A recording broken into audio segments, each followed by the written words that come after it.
Thank you, DOKUTECH. My name is Mikko. This is my first time visiting Kosovo. I love to be here. And I bring my greetings from the Northern Europe, from Finland. And you use and run Finnish software and you use Finnish technology all the time. All the time. If you run an Android phone, your phone is running on the Linux operating system, which was started in Finland in the 1990s. If you play games on your phones, Clash of Clans, Clash Royale, Squad Busters, Angry Birds, if you play games on your computer, Alan Wake, Max Payne, you're running Finnish software. And I represent here the Finnish technology sector from security point of view. I've been working in cybersecurity for more than 30 years. And in 30 years, the world has changed quite drastically. In Finland, we have a surprisingly large ecosystem for technology companies working in cybersecurity, and there's a couple of reasons why that's happening.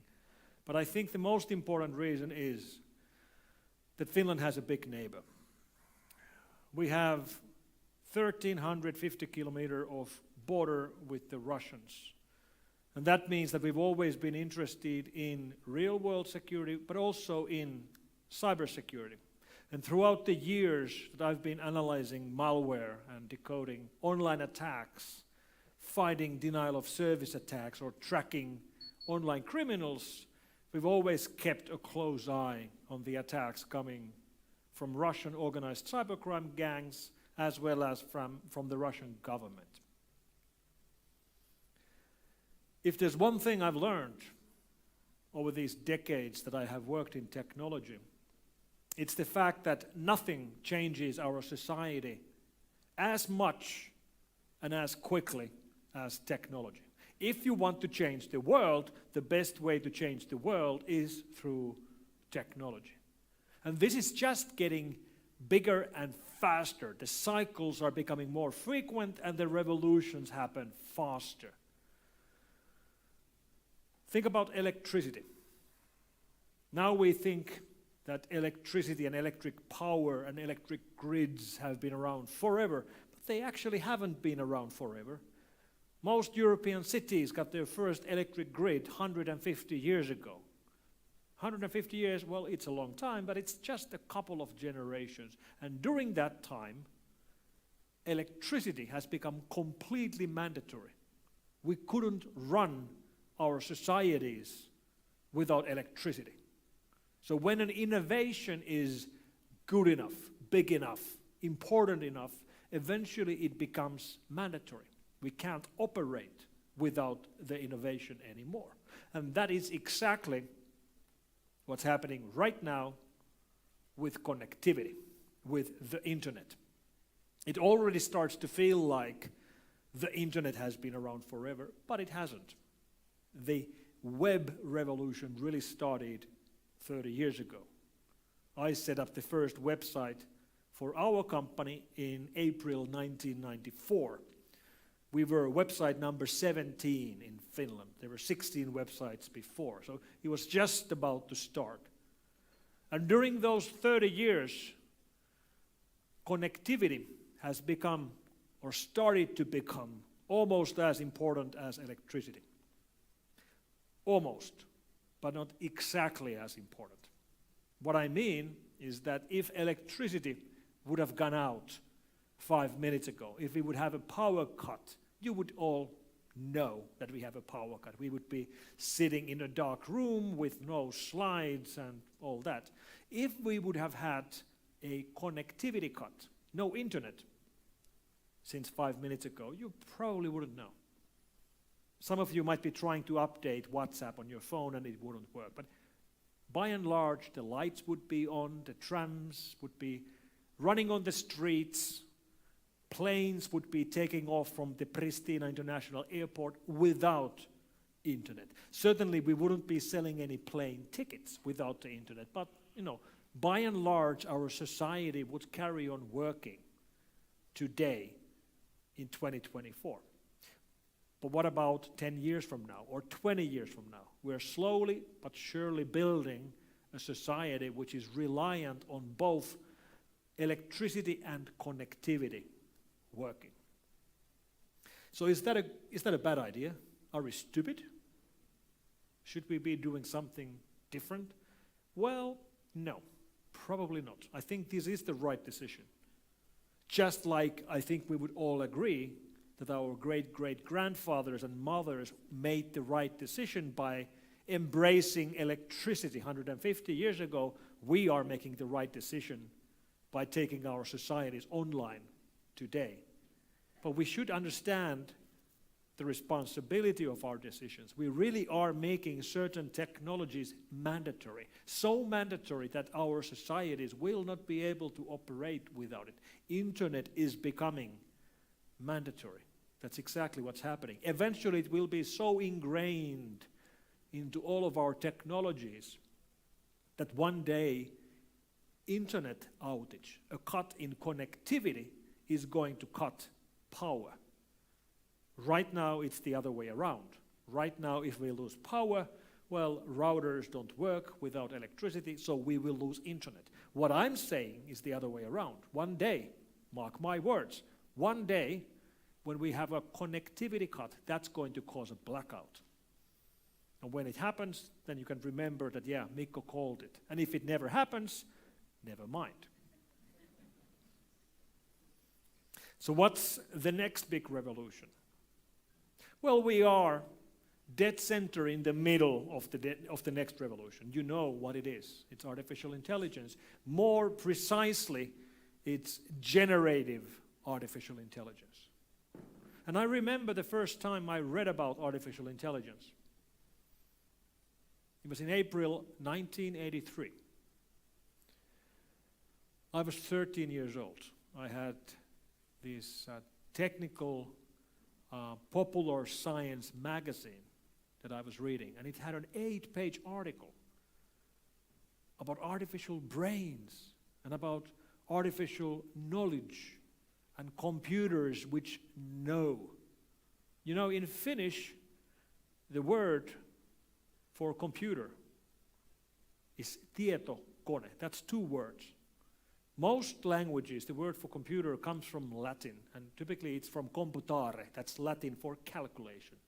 So in most languages, computers are calculators, very efficient calculators, but basically calculators. In some languages, computers are information storage machines. But in Finnish, it's nothing like that. It's not about calculations or about storing information. In Finnish, it's the machine that knows. Tietokone, knowledge machine. And I've been working with computers all my life. All my life. I started programming at the age of 13 or 14. I sold my first programs when I was 17 years old. I've been reverse engineering malware and hunting hackers for 33 years.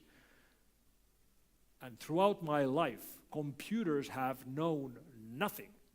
They've known nothing.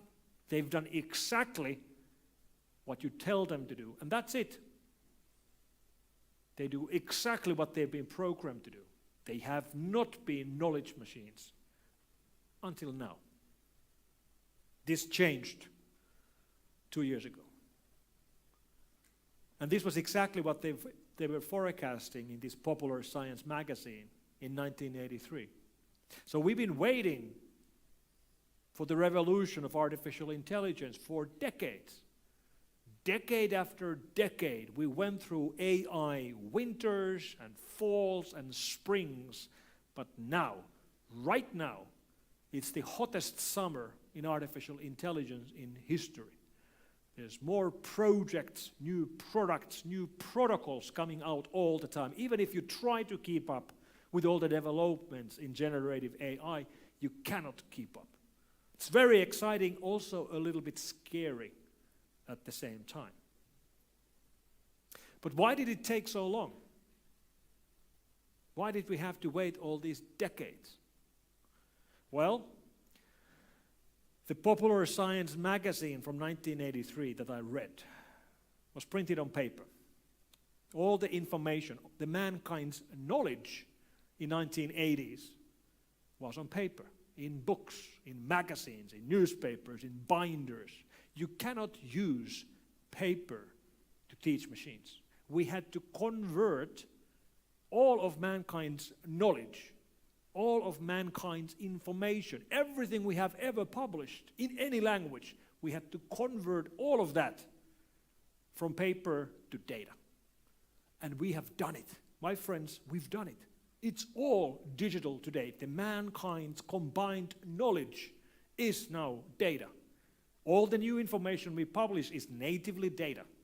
If you publish a new book, it's going to be published as data. Of course, it might be also printed on paper, but the primary publication mechanism is e-books and audiobooks, data.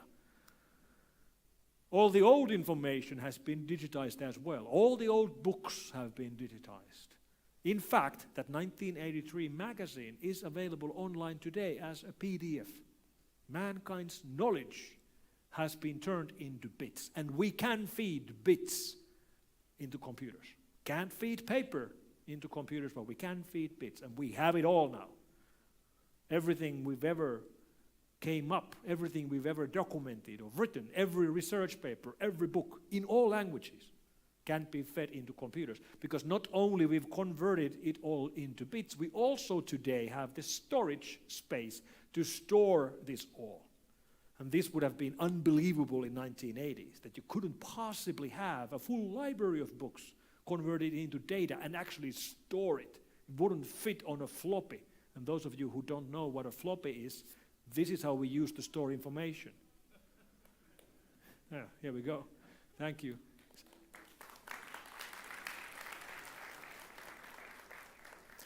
For the younger members in the audience, this is a floppy disk. This is what USB thumb drives used to look like in the 1990s. This here is single-sided, single density, so it's 360 kilos of storage space, which means if you would take one image with your camera, with your iPhone or Android, it would take 5 or 6 of these floppies to fit that image, one image. This is how we used to move information. This is 1980s. And this, of course, at this time, it would have been hard to imagine that we could take all of mankind's knowledge and keep it available, because we had no storage capability. Today, we have what we call the cloud. And we can easily store every single book ever written, every paper ever published. We can have whole encyclopedias online. And by the way, also for the younger members in the audience, this might be mind-blowing, but before Wikipedia, we used to publish encyclopedias which were not crowdsourced. Wikipedia is so good because it's written by the whole planet. Anybody can write content, anybody can edit content. That's not always been the case. We used to publish encyclopedias which were written by a small number of people. Like 10 people would write the whole thing, which is insane when you think about it today. And of course, they would also print it on paper instead of having them online. But these are the explanations why this revolution is happening right now. All of mankind's knowledge was converted from paper to bits, and we have the storage capability to hold them in memory at the same time. But we still needed better algorithms to actually teach the machines. And there, the biggest revolution happened 5 years ago when Google Research put out a research paper titled "Attention is All You Need." This is known in the AI research circles as the Transformers paper.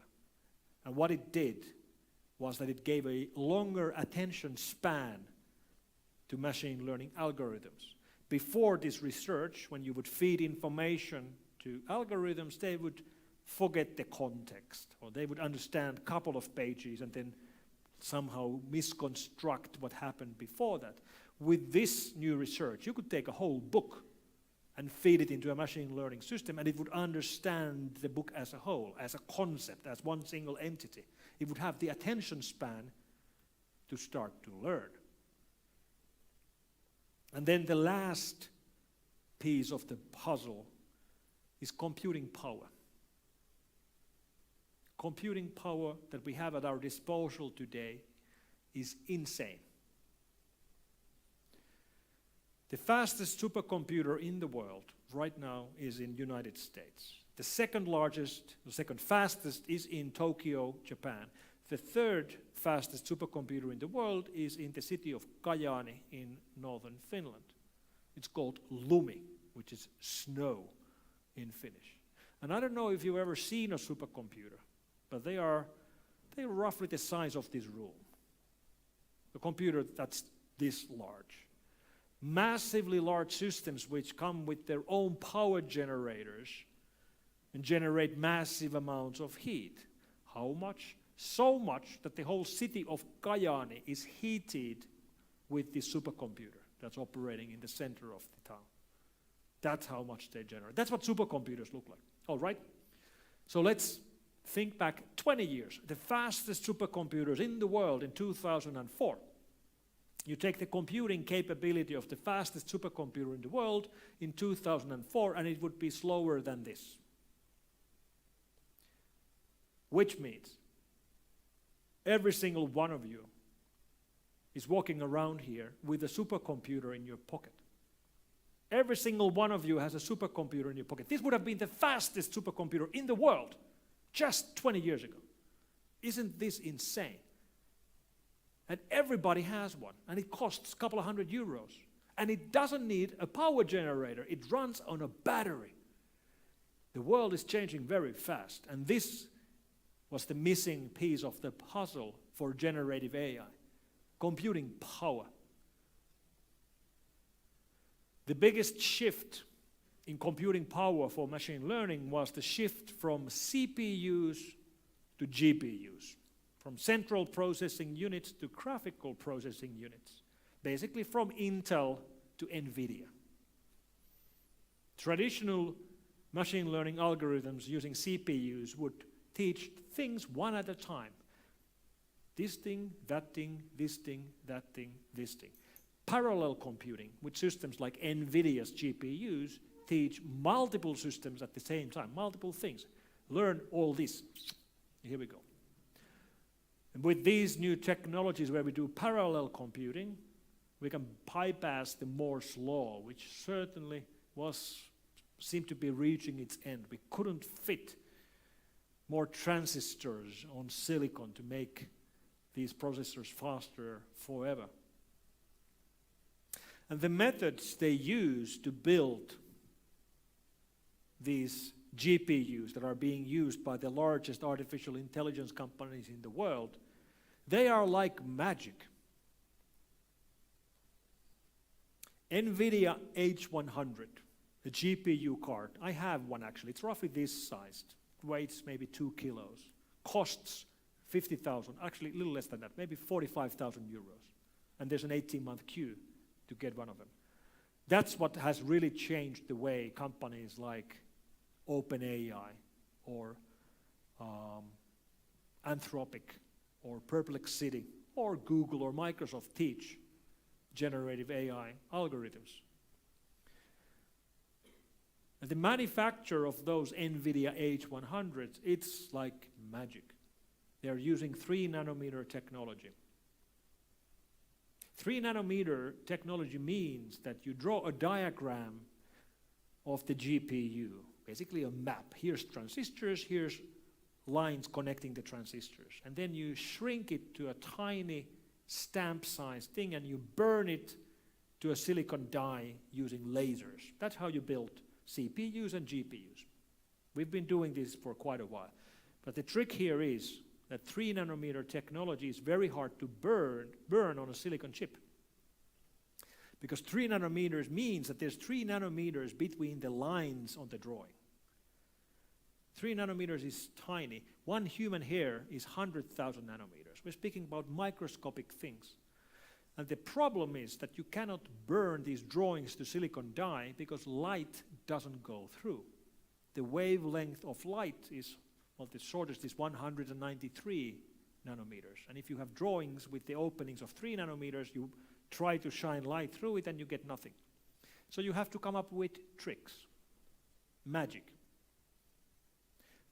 The way NVIDIA does this, together with their technology partners TSMC and ASML, is that they take tiny droplets of tin, suspend these droplets in mid-air, then shoot the droplets with lasers, which then turn this tin droplet, which is suspended in mid-air, for a tiny fraction of a second, laser turns the tin droplet into plasma.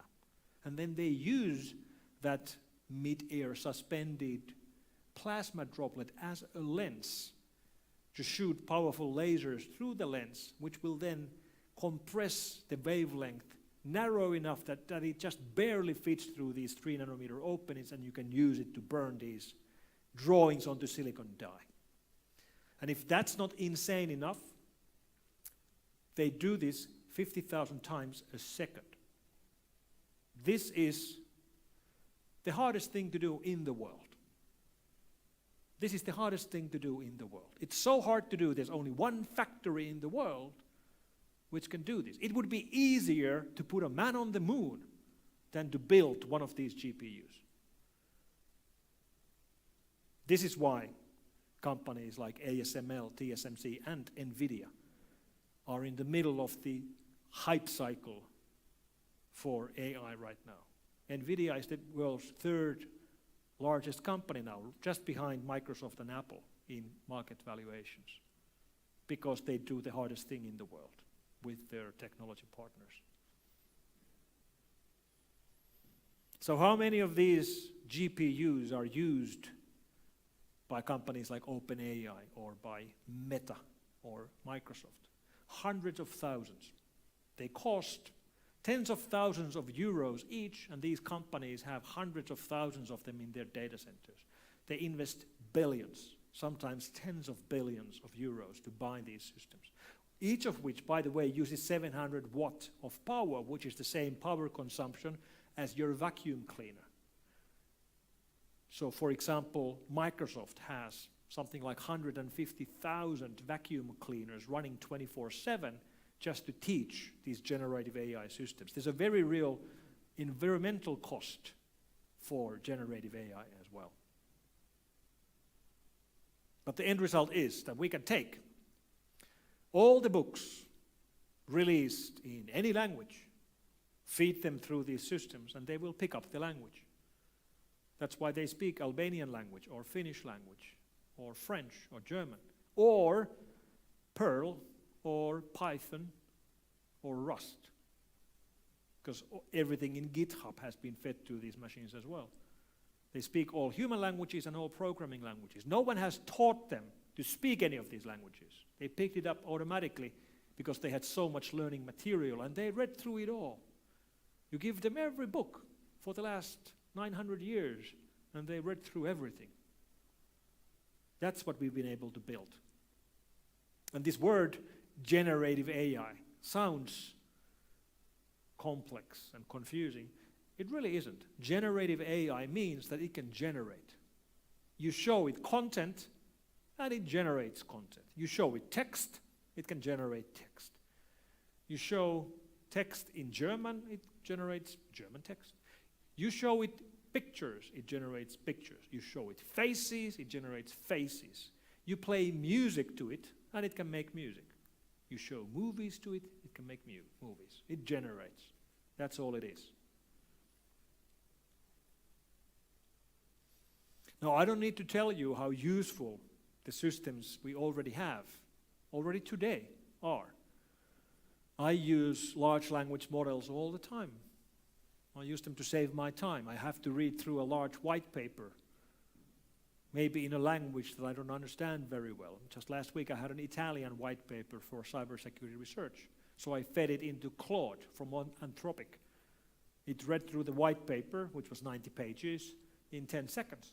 And then I was chatting about the white paper in Finnish, which is my home language. And it had read it all, understood it all, could answer all my questions. Is that a time saver? Absolutely it is.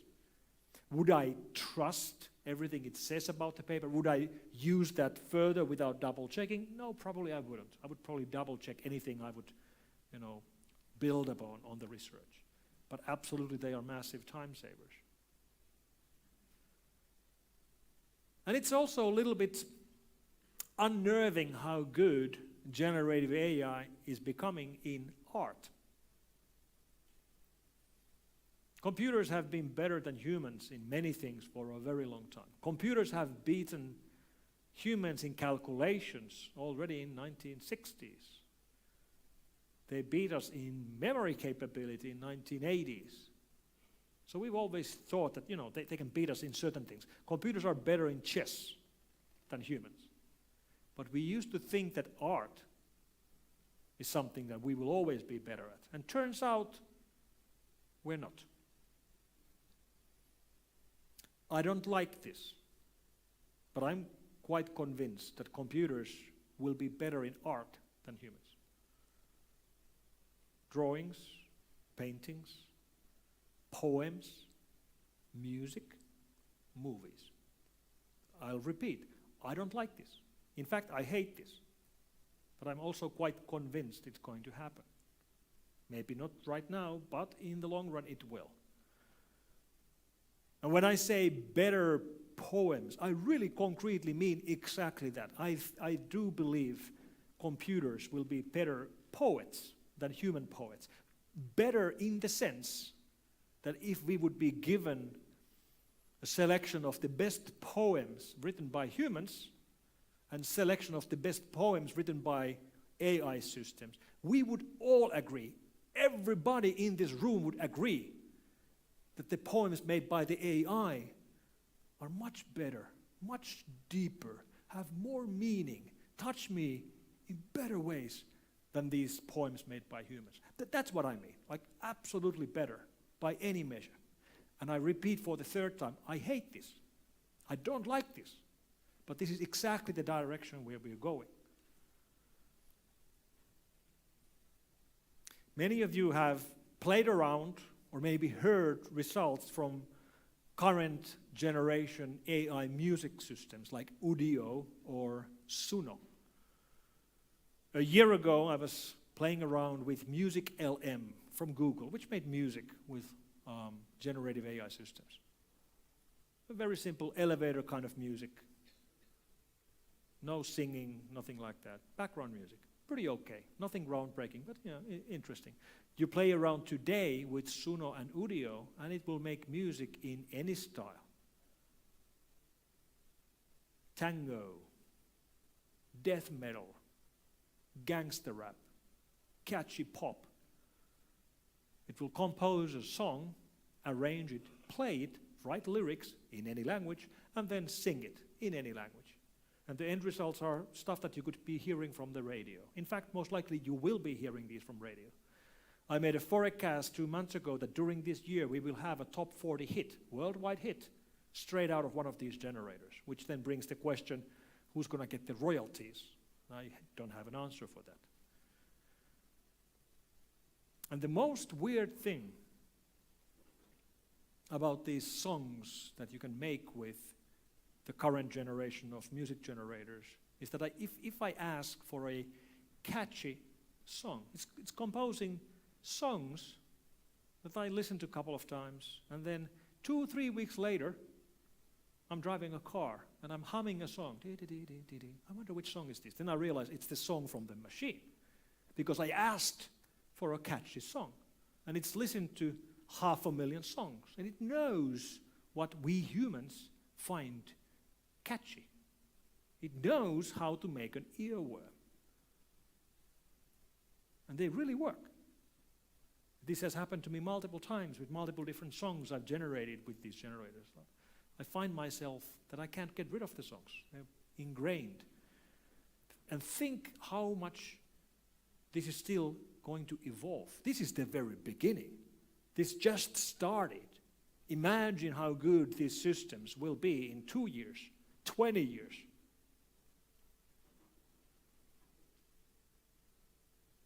Every technology revolution has upsides and downsides. The downside might simply be that we become too reliant on these technologies, like electricity and connectivity. We are very reliant on these. Or it might be something more concrete. For example, the innovation of strong encryption technologies, which was invented in 1990s, uncrackable encryption algorithms. They are great, and they are awful. They are great because uncrackable encryption algorithms enable security and privacy to all of us. Every time you do online shopping or go to an online bank or chat with someone, you're using strong uncrackable encryption. And that's great. We love that. What we don't love is that criminals and terrorists can use the same technologies, which means law enforcement agencies and intelligence agencies can see what they're talking about. And we cannot make these technology innovations go away. We cannot uninvent things. When we have invented something, then it will stay invented forever. We cannot make the cat go back to the bag. Even if we would delete all applications which use strong encryption, which we of course can't, but if you imagine that we would, that wouldn't stop anything. You could walk into any library and borrow a basic math book, 101, explaining how to implement an uncrackable software encryption system, which any programmer could implement. We cannot make inventions go away. The best thing we can do, the closest thing we can do, is we can make them illegal. We can make usage of technologies illegal. We could outlaw strong encryption. We could outlaw Tor hidden service. We could outlaw Bitcoin. Certainly we could. And if we would do that, then you and me, then we wouldn't be using strong encryption or Tor hidden service or Bitcoin, because we are law-abiding citizens and we would follow the laws. You know who doesn't follow the laws? Criminals don't follow the laws. That's what makes them criminal. That's how we define a criminal. Criminals are the people who don't follow the laws. So if we try to restrict the usage of these technologies, then you and me, we wouldn't have security and privacy, but the criminals would still have security and privacy. We cannot make these innovations go away. Every technology revolution gets upsides and downsides. And we don't get to choose the upsides. We will get the upsides and downsides whether we like them or not. One of the downsides of the generative AI revolution is that there will be loss of work. I had a 10-minute video clip of myself speaking in a conference last week. I wanted to post it online, but I know many people run their phones in silent mode, so I wanted to have subtitles. It was a talk in English, I wanted to have English subtitles for the video. Easy enough. I've done these manually many times before. You know, open up a text editor and type an SRT file manually. Just type in everything you've said. But I thought, okay, I'm sure there's an automation for this already. Let me find. And I Google for subtitle system. First hit maestro.ai. I upload the video there. 10 seconds later, out comes a subtitle file perfectly. Not a single mistake. No typos. It caught everything I said. With my accent in this English, it caught everything and created a perfect subtitle file. Needed no edits. The price for this service, 0.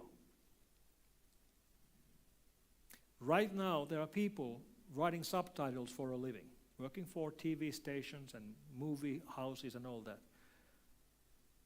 Their jobs will be disappearing right about now because of generative AI. And there's nothing we can do about that. Technology revolutions can be painful for the people who are living at the time of the revolutions. Industrial revolution, 400 or 500 years ago, the introduction of artificial power made a lot of people very unhappy, made a lot of people unemployed.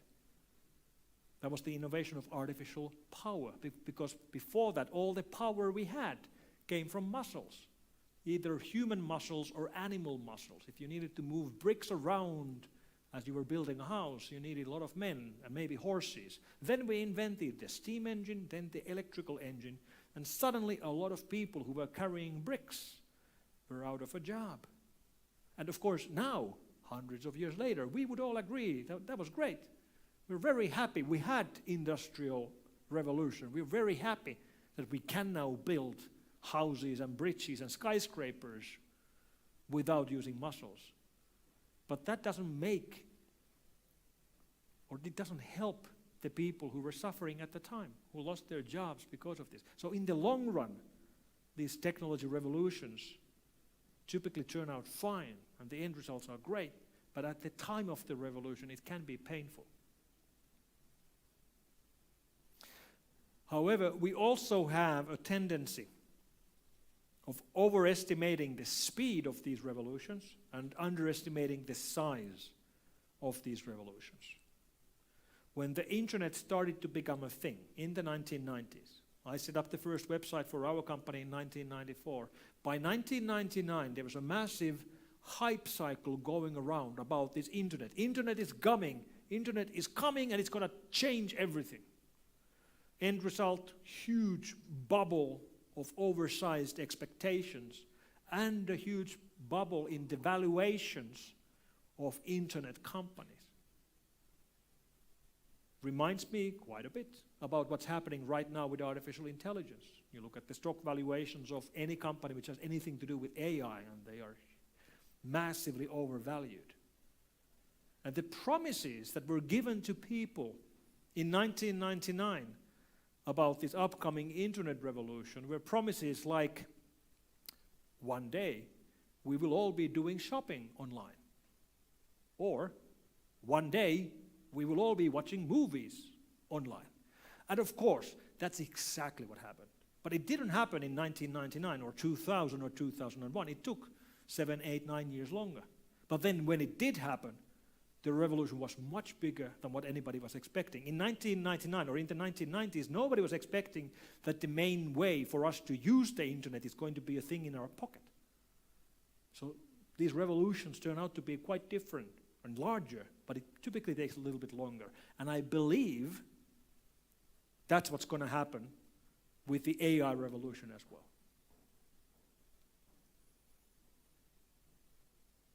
There are very real downsides already today from the Gen AI revolution.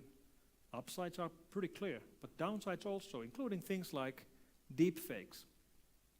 Today, yes, you can generate perfectly believable, plausible videos of anybody if you have enough source material to do it. I've made deep fakes of myself, and the end results are so good that I can't tell the difference. To me, they look like Mikko, and I am Mikko. It's quite insane. But we aren't seeing huge amounts of misuse, not yet. What we are seeing today are mostly consumer scams, where scammers are stealing faces of celebrities like Elon Musk or Mr. Beast, and using those to push cryptocurrency scams or credit card theft scams or things like that. What we are not seeing yet are attacks in massive scale where normal people's identities would be stolen. But clearly that's going to become a thing in the future as well. The barriers are quickly coming down. Exactly in the same way, we will be seeing more malware attacks, where malwares are using large language models to modify their code. And we will be seeing attacks where attackers will be using these systems to find completely unknown security vulnerabilities from systems. This isn't very hard to imagine. But maybe most importantly, this is the first technology revolution ever where we are building a system which has the potential to improve itself. You could take the source code of a large language model and show that source code to the large language model itself. Hey, take a look. This is you. You are this. Analyze yourself. Figure out how do you work. Then when you understand how do you work, how you've been programmed, improve yourself.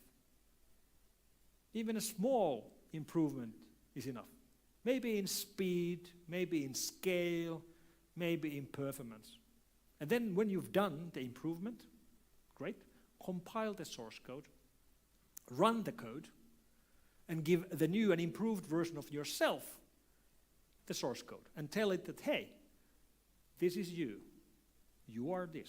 Read through your code, understand how you work, improve yourself. Even a small improvement is enough. And then repeat this cycle for, I don't know, 1 billion times, 100 billion times. End result is that you and me will have a generative AI system that we humans don't understand anymore. And in many ways, that's pretty awesome. It's also a little bit scary. Technology revolutions change the world. They change the world for the better, but also sometimes for the worse. We cannot choose just the upsides. We will get the downsides whether we like them or not. Thank you very much.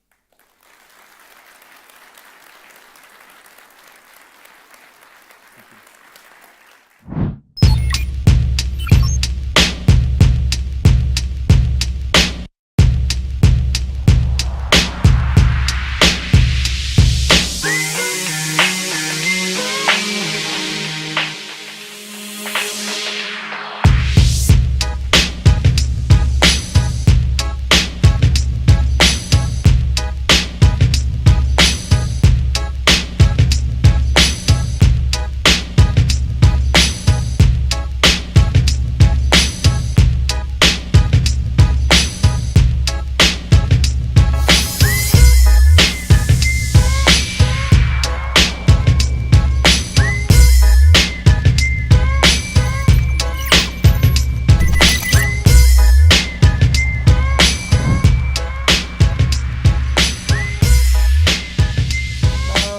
Comes the day